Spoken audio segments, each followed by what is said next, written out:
Alright, so it's February 14th.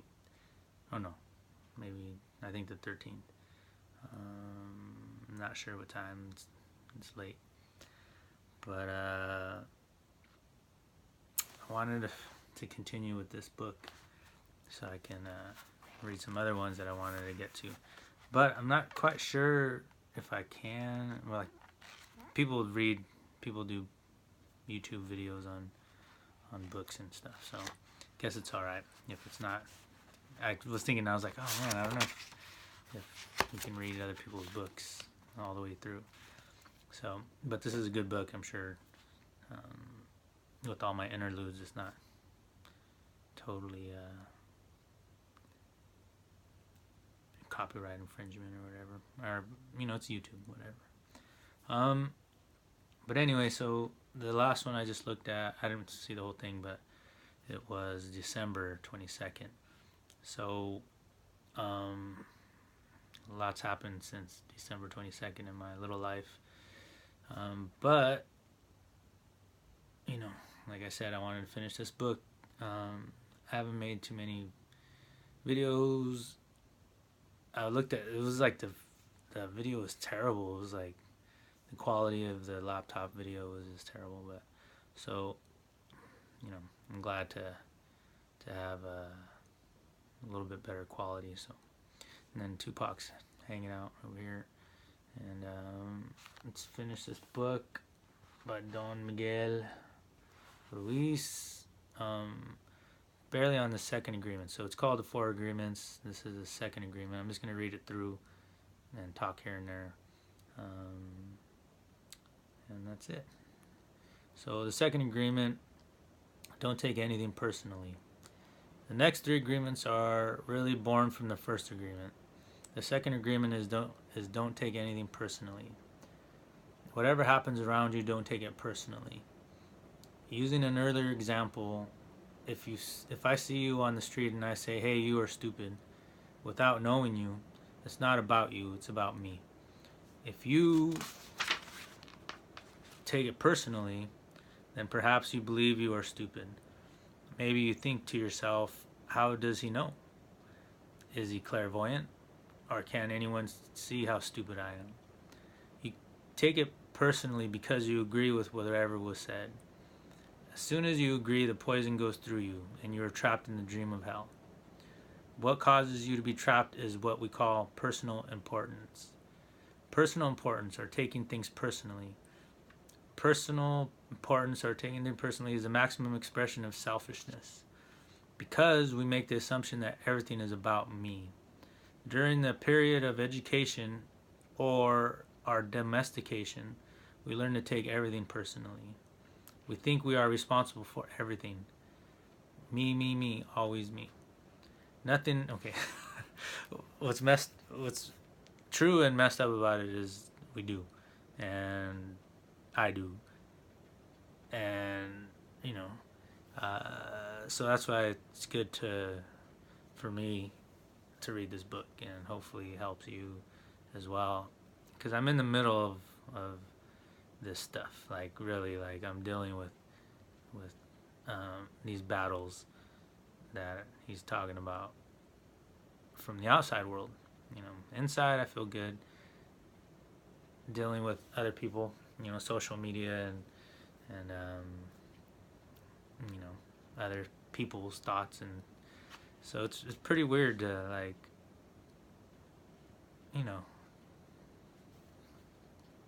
don't know. Like, I'm wearing the Black Panther shirt, right? Because I like the character. But people reference the movie. I feel like everything's referenced.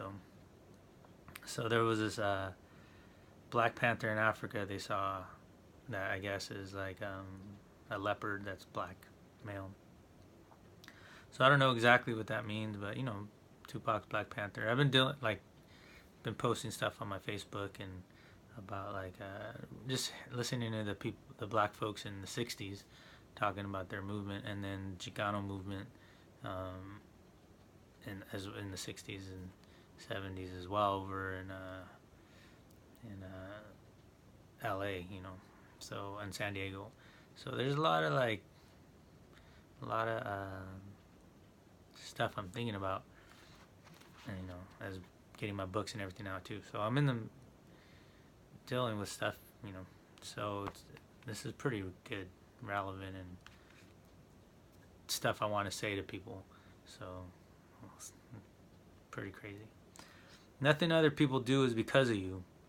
It is because of themselves.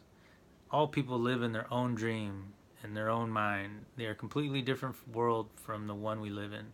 When we take something personally, we make the assumption that they know what is in our world, and we try to impose our world on their world. Even when a situation seems so personal, even if others insult you directly, it has nothing to do with you. What they say, what they do, and the opinions they give are according to the agreements they have in their own minds. Their point of view comes from all the programming they received during domestication.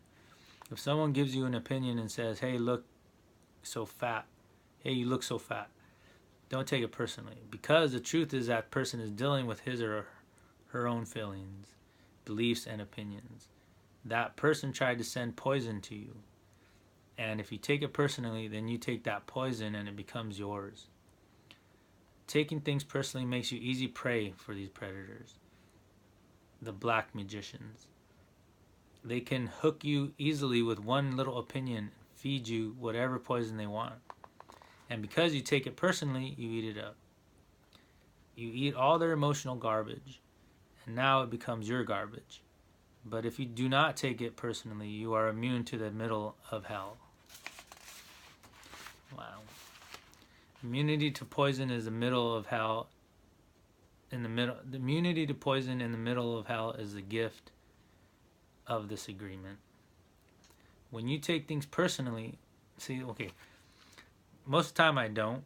I have to laugh at most of these things when people come at me, and it's weird because it's not that, because I understand this. I understand what he's talking about, and I agree with what he's talking about, because, if you live in the world, you have to deal with a lot of people, and if you're put yourself out there in the world, as I do as an artist, it's always like, you always have to hear everybody's opinion, and it's good and bad. So, and now everybody has to deal with it on social media, so you understand, not everything's about you or me or anybody. So, and then when it is about you, you still got to understand that they are coming from their own point. They are for their own reasons and points of view. So this is cool for me to read it out loud, so that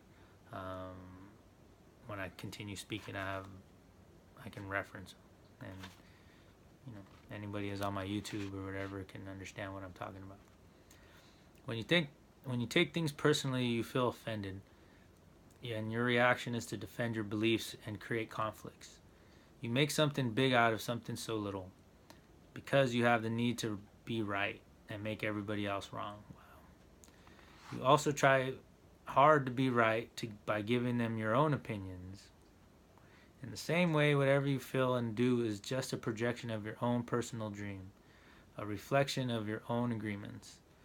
What you say, what you do, and your opinions you have are according to the agreements you have made. And these opinions have nothing to do with me. It is not important to me what you think about me, and I don't take what you think personally. I don't take it personally when people say, "Miguel, you are the best." And I also don't take it personally when they say, "Miguel, you are the worst." I know that when you're happy, you will tell me, "Miguel, you are such an angel." But when you are mad at me, you will say, "Oh, Miguel, you are such a devil. You are so disgusting.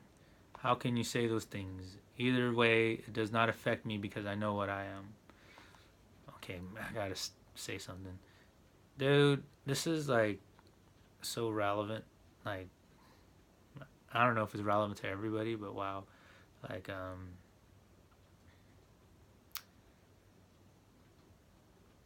When people come at you with opinions about you and you know they're wrong, of course you want to defend yourself, but at the same time, what he's saying is don't.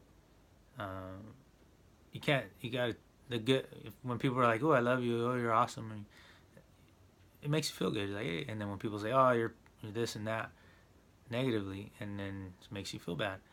So that's tough not to take it personally, but it is a power um, to understand that people are coming with their own beliefs and their own minds of that are affected in their own way. So, if somebody hates your skin color or whatever, say, hey, go back to Mexico, you immigrant or whatever, go back to Africa.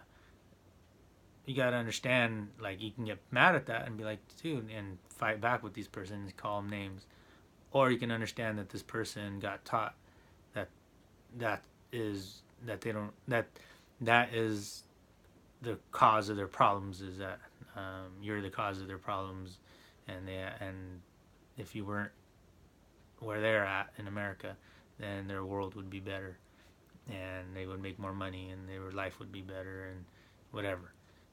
But that's not the truth, So pretty, I think it's the knowledge to know where people are coming from is not ignoring people, but really just understanding where they're coming from and why they say the things that they're saying.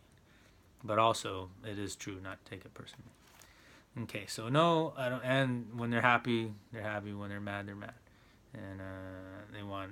You can be an angel and the devil to the same person because they want something from you. You give them what they want and they think you're great. You don't give them what they want and they think you're the devil. And what I'm thinking is this is also in groups of people.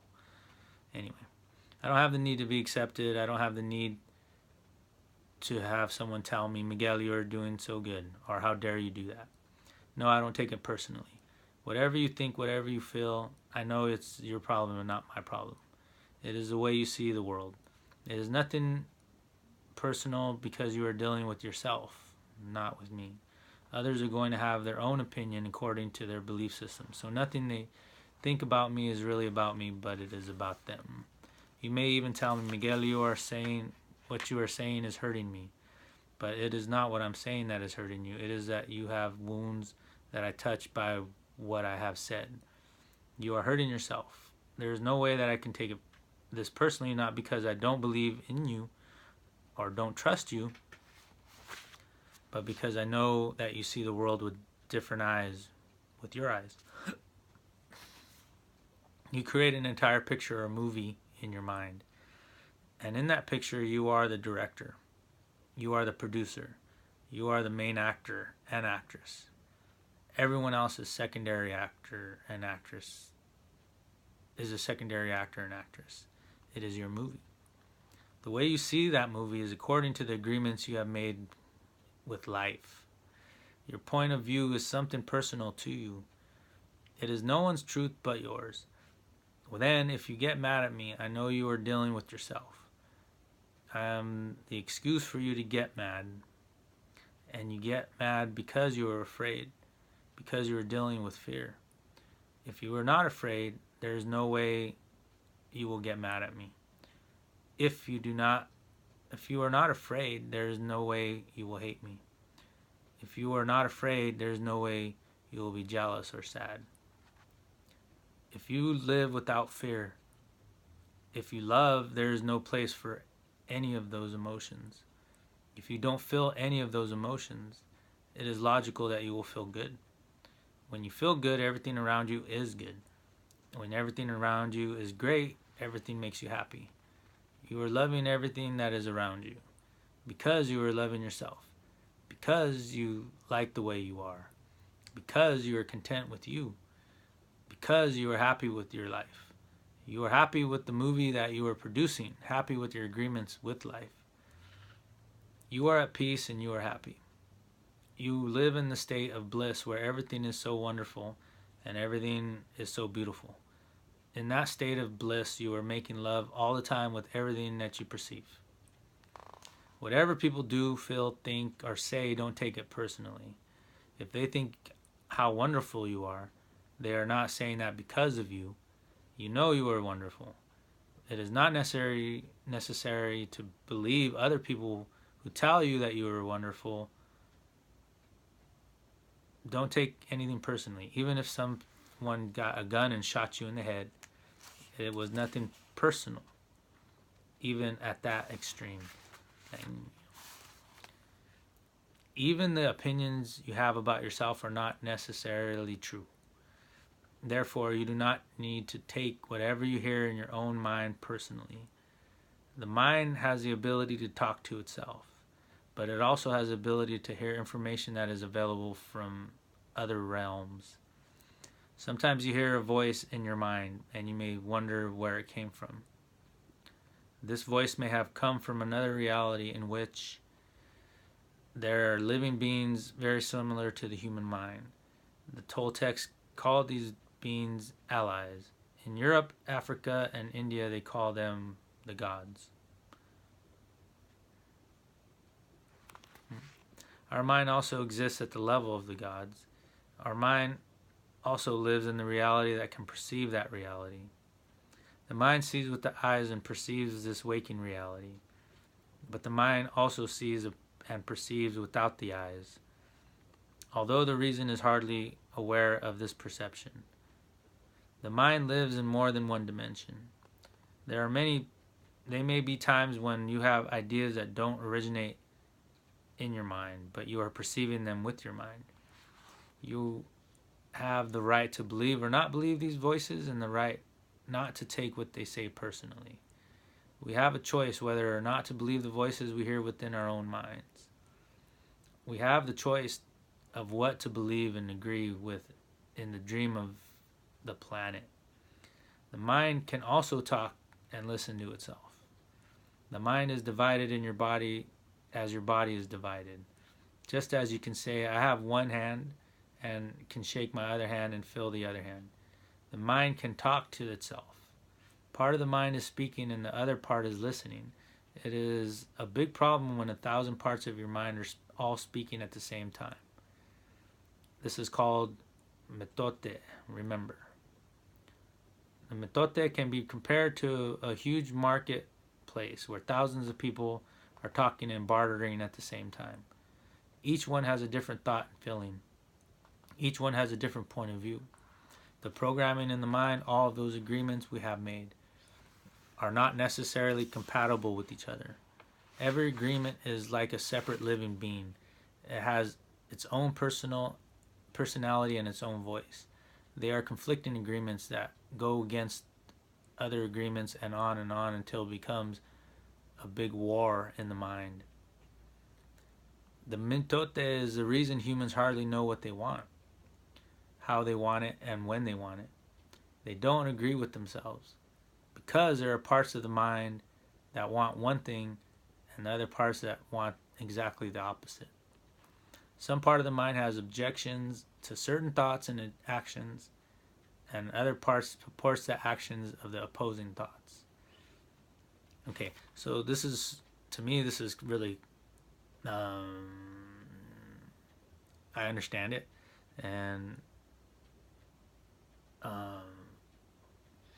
even though it's complicated, it's breaking down like everyday life. You know, we all have to deal with this stuff of making choices of what we want, and even having like thoughts, random thoughts. This is real stuff, like thoughts, random thoughts come in your head, and you're like, whatever, watching TV, and you're like, oh, daydreaming. You know, just it's like commercials. Whatever's on the outside is coming in, but also just random thoughts, and you're like, oh, is that my thought? The reason that when he was talking about it, it reminded me of this guy that was talking about, he was in church and he was listening to the preacher, and then he was just thinking all these thoughts, and he was like, man, why am I thinking all these thoughts? You know, I'm trying to listen to God's word. And that kind of what reminded him. And he was, I don't know if it was a preacher or who it was, but they were talking about it, and they were saying, you know, this is, you know, not your thoughts. You know, you can't, everything that comes into your mind is not yours. And I understand that. So that's kind of, and war in the mind, I'm sure every human being understands that. Like, we all have to deal with that, dealing with issues of where you're trying to get to in life and what you want, especially in love. Like, all, not just in love, but when you deal with relationships with someone you love, whether to continue a romantic relationship with somebody or not. And there is conflicts. So that's I think is the deepest one you can get to, that everybody probably understands. Of when you're in a relationship, you love them and you can hate them at the same time, and it's that simple. Okay. They don't agree with themselves because there are parts of the mind that want one thing and the other part wants exactly the opposite. Some parts of the mind has objections to certain thoughts and actions, and then another part supports the actions of the opposing thoughts. All these little living beings create inner conflicts because they are alive and they each have a voice. Only by making an inventory of our agreements will we uncover all the conflicts in the mind and eventually make order out of the chaos of the matote. Okay, that's pretty good stuff. Don't take anything personally, because by taking things personally, you set yourself up to suffer for nothing. Mm-hmm.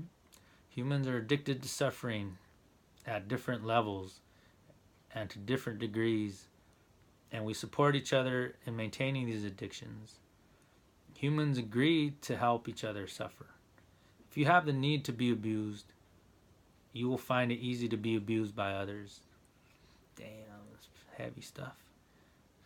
Likewise, if you are with people who need to suffer, something in you makes you abuse them. It is as if they have a note on their back that says, "Please kick me." They are asking for justification for suffering. Their addiction to suffering is nothing but an agreement that is reinforced every day. So I think this goes back to the idea of we attract what you feel about yourself, you attract. And so if you accept abuse, people come into your lives, and it's true, man. You know what? Like, when you're friendly and you're happy and you bring out the best in people, you bring that, people meet you with the same energy that you're giving out. So if you're angry and you go to the store and you're like, and because I do that sometimes, and people are gonna be like, what, and be like, and you're gonna notice people giving you that same energy and be like giving you those same looks.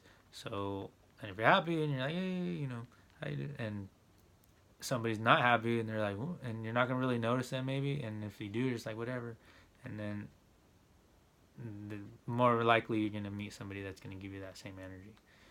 So, and if you choose bad boys, if you're a girl and you date guys that are bad boys or whatever they call them, and you wonder why you're always attracted to those kind of dudes, and that's the relationships. It's within you. It's not the outside world. It's something that it's in you. You accept it. Because I've been there. I've thought about this. I was just thinking about this earlier, about the girls that I've fallen in love with and stuff, and I was like, man, that's kind of weird. Like, why would I have chosen some of those ones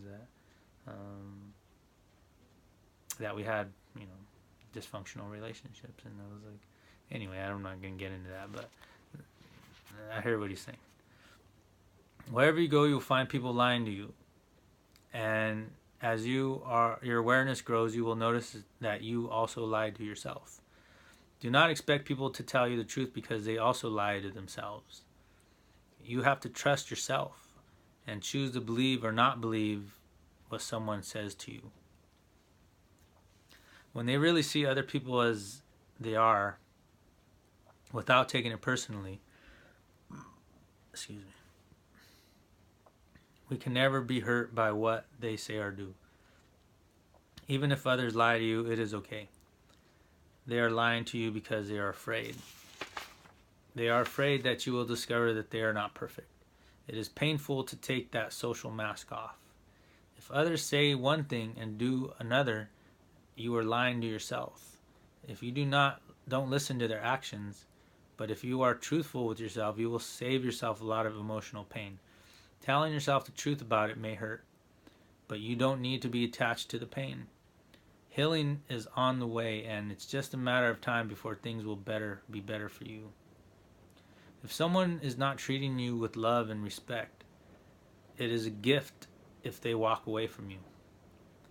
If that person doesn't walk away, and you will surely endure many years of suffering with them and her. Walking away may hurt for a while, but your heart will eventually heal. Damn, that's some heavy stuff. Then you can choose what you really want. You will find that you don't need to trust others as much as you need to trust yourself to make the right choices. When you make it a strong habit not to take anything personally, you avoid many upsets in your life. Your anger, jealousy, and envy will disappear.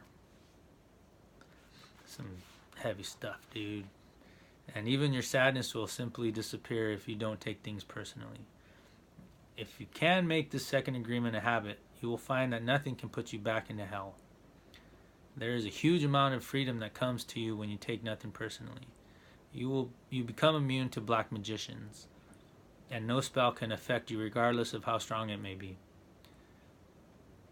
Okay, so I gotta say this. So as I've dealt with my world, and as I walk through it, I've been met with a lot of resistance and black magicians. Let's just say it like that. So as they come at me, I've been having to do exactly what he's talking about. Even if I haven't, I'm doing it naturally. Like, you know, you hear this is everybody has different ways of saying it, of how to deal with the outside world and all the spiritual life and stuff like this. So, but yeah, you know, like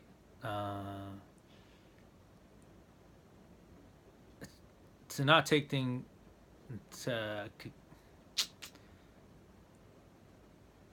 when you, whether it's heartbreak or family members that put you down or say, hey, you know, you can't do this or you can't do that, and you're fighting for something, you know, and you're like, when, you know, for me it's small business stuff, so like following a dream, and the world is, people in the world are trying to stop you from accomplishing your goals and your achieve, you know, trying your walk in life.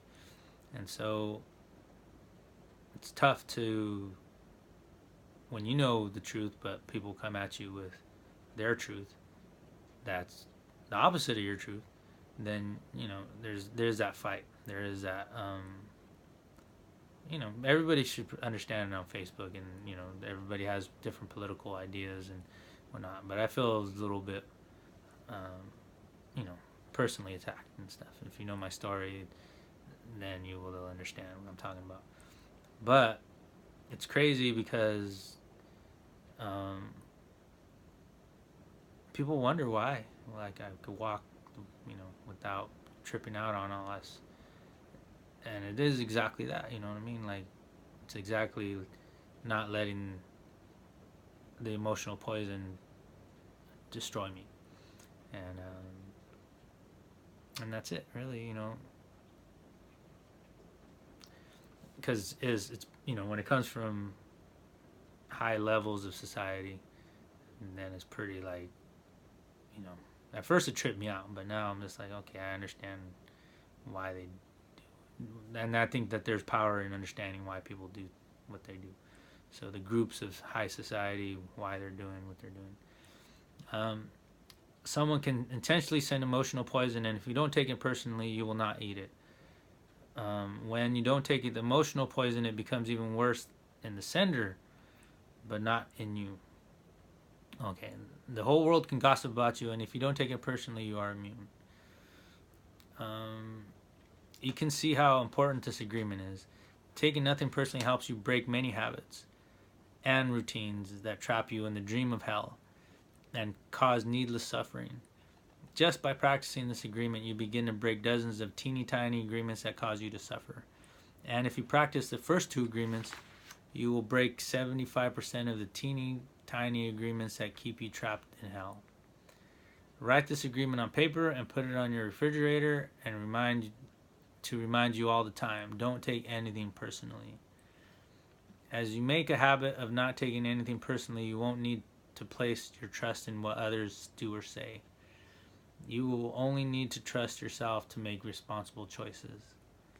You are never responsible for the actions of others. You are only responsible for you. When you truly understand this and refuse to take things personally, you can hardly be hurt by the careless comments or actions of others. If you keep this agreement, you can travel around the world with your heart completely open and no one can hurt you. You can say, I love you, without fear of being ridiculed or rejected. You can ask for what you need. You can say yes or you can say no. Whatever you choose, without guilt or self-judgment. You can choose to follow your heart always. Then you can be in the middle of hell and still experience inner peace and happiness. You can stay in your state of bliss and hell will not affect you at all. Okay, so it's been a long time since I actually read that, and dang, like I've been using it for a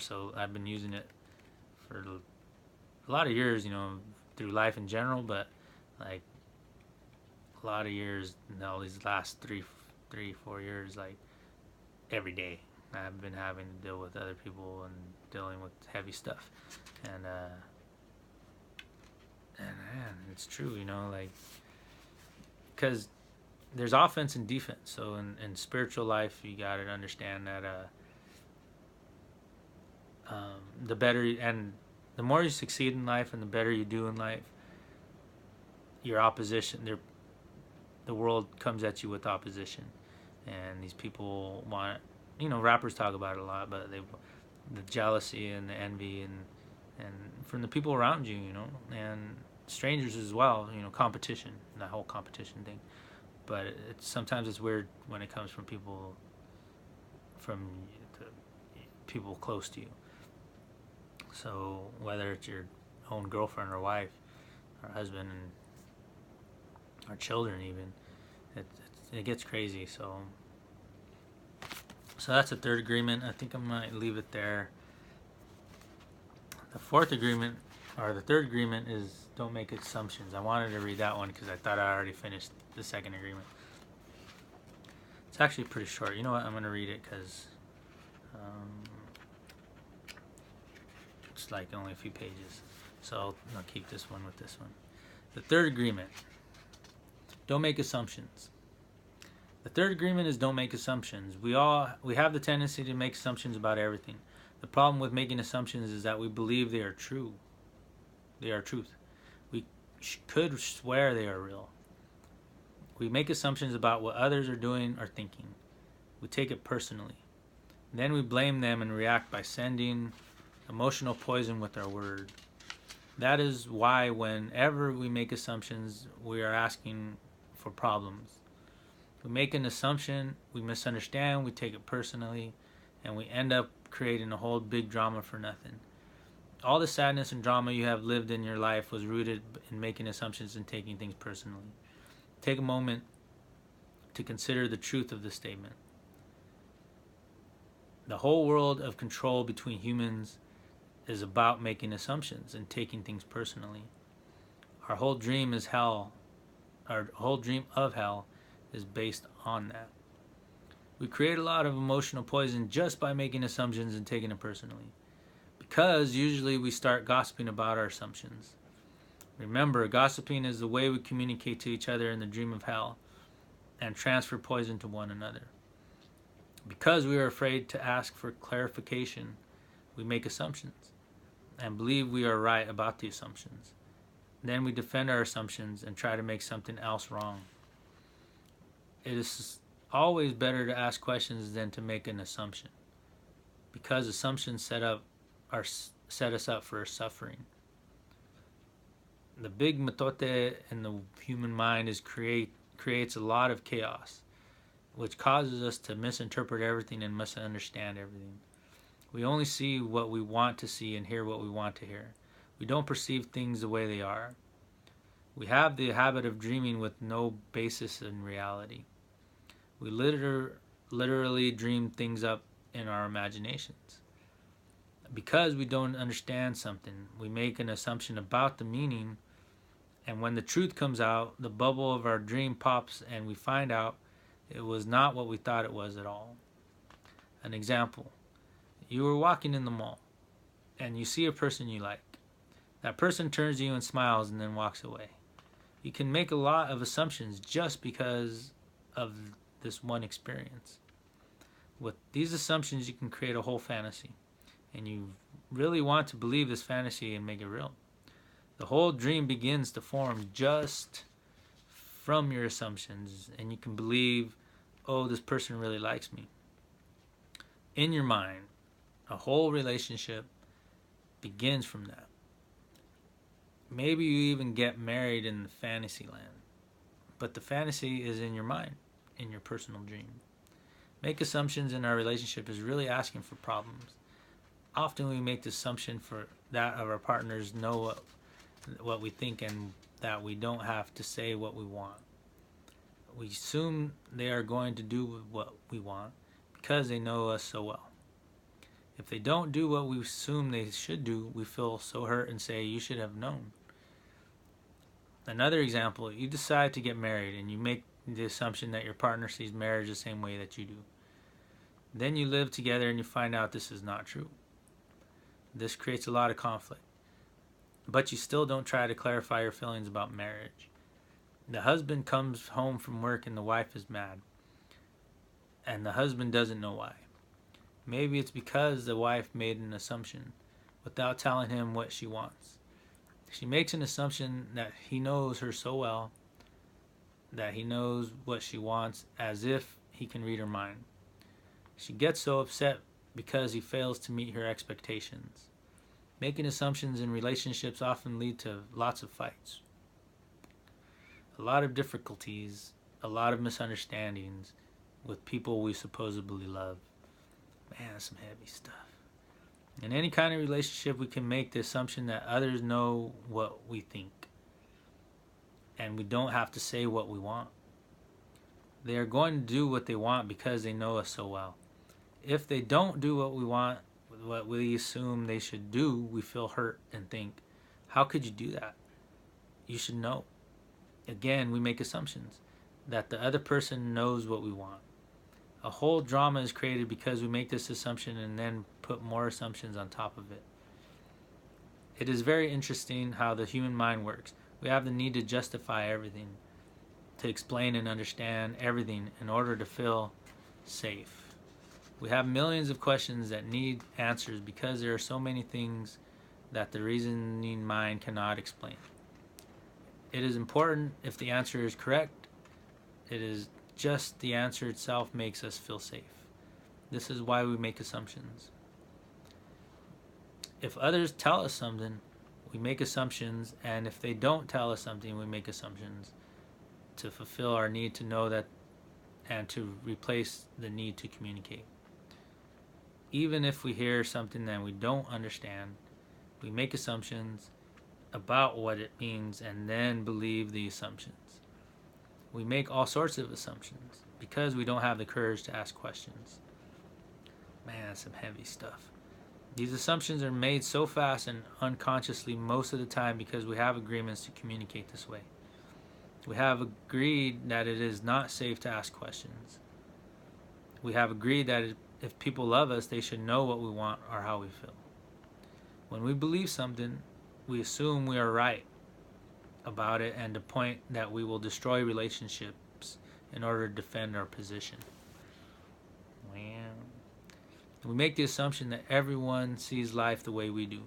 We assume that others think the way we think, feel the way we feel, judge the way we judge, and abuse the way we abuse. This is the biggest assumption that humans make.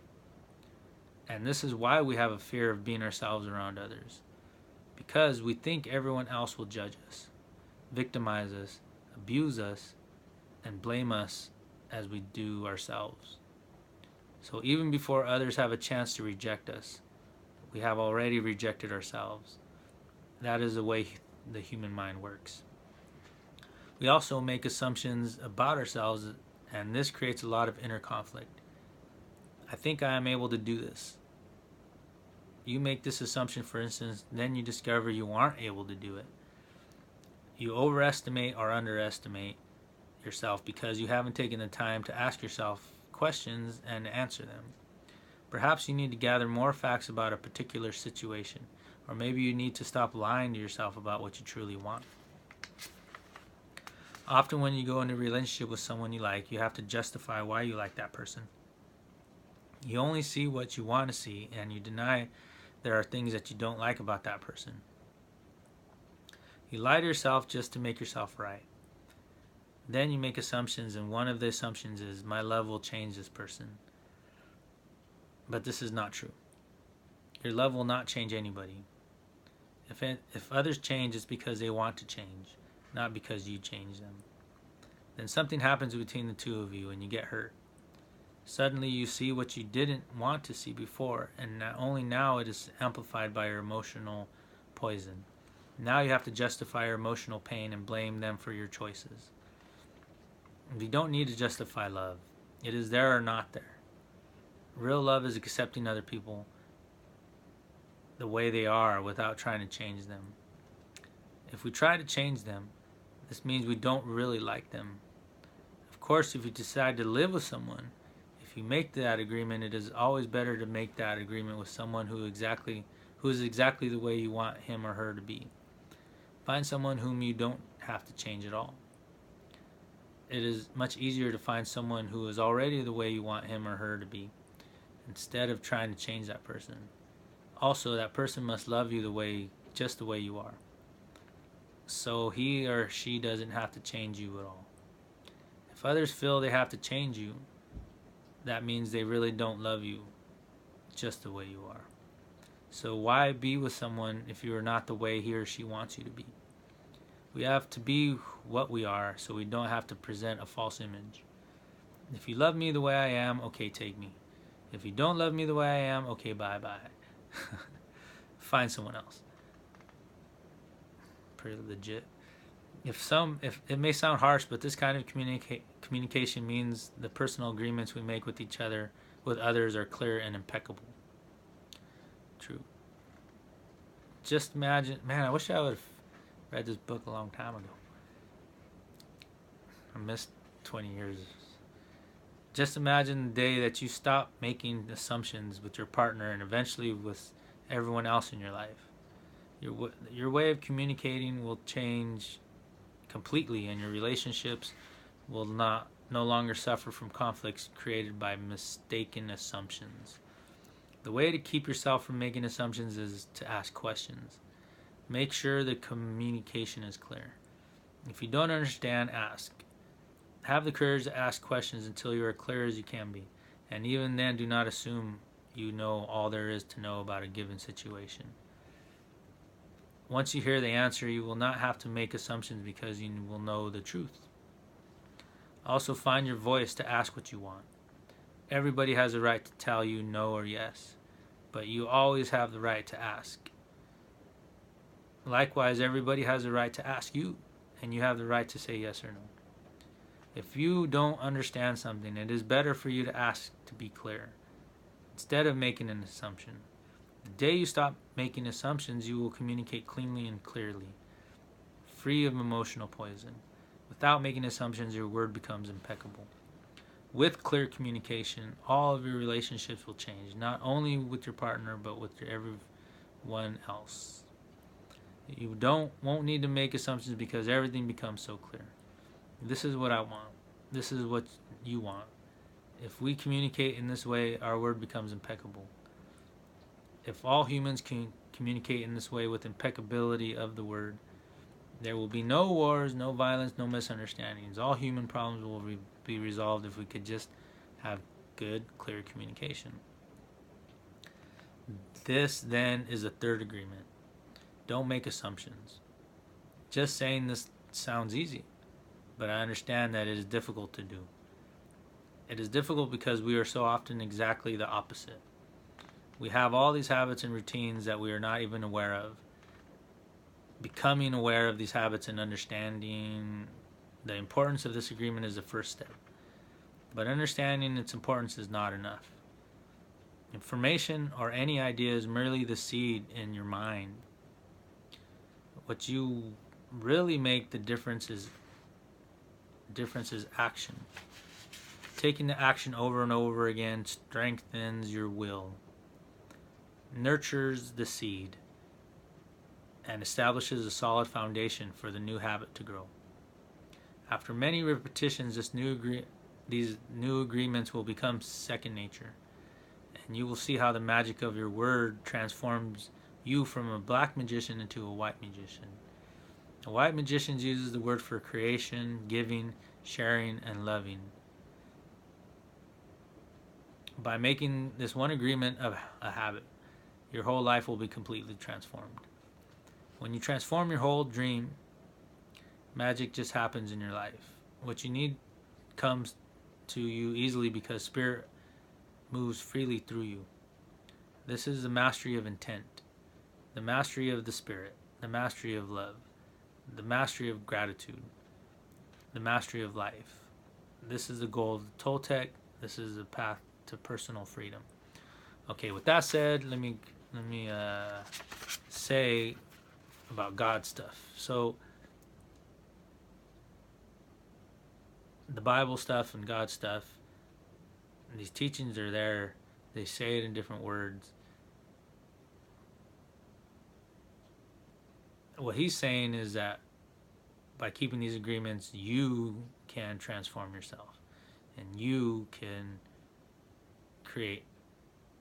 get yourself out of hell, and become the best version of yourself. What the Bible says is through God you can do these things, not through yourself, because you can't do it through yourself. We're wicked, and we are fallible, and we are weak, and we are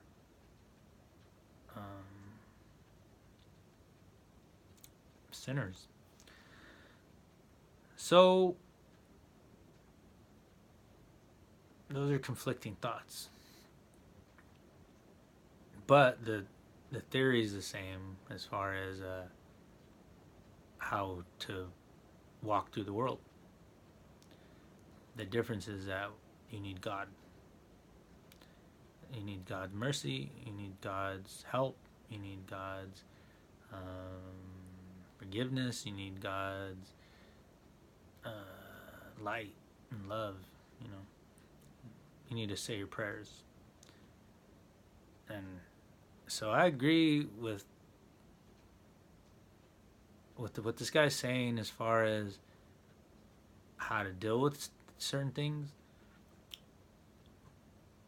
But I agree that you need God, because the reality is that even if you practice every day of your life and try their best, you're going to fall short. And, the world is... we're not strong enough on our own. And even if God only helps those that are worthy. God has mercy on people, but God helps you if you help yourself. So, you got to read all this stuff for yourself. Read the Bible, and you'll get some understanding. So I'm not trying to come at anybody and try to teach you guys bad things or nothing, or saying that this guy's more real than the Bible, or and that's I know people have those feelings, because I talked to a lot of people, and there's a lot of fear, and I feel like I get a lot of misunderstanding. I take things as a learning process, and there's some things that are like, okay, and you don't go there, but some things is knowledge and wisdom. I seek knowledge and wisdom. But what I did notice is that he is leaving out the understanding that through the great Creator, we find our strength. That is our strength. And we need the Spirit to move in us to, we're humans made in God's image. Our souls are made in God's image, and we do create with our words. We have the power that our Father gave us, and with that is powerful. But the reality is, without God, we can't do it. It's not gonna happen. So God gives us a lot of tests, man. But this guy gave us a lot of good answers in how to deal with normal everyday life stuff. And so yeah. Anyway, so that's where chapter 5. It's the fourth agreement. I'm done for now. This one's always do your best. And but all right, it's almost an hour, and I think it's pretty good. That was pretty good. All right, guys, have a good one. Hope you guys do well and all that stuff later.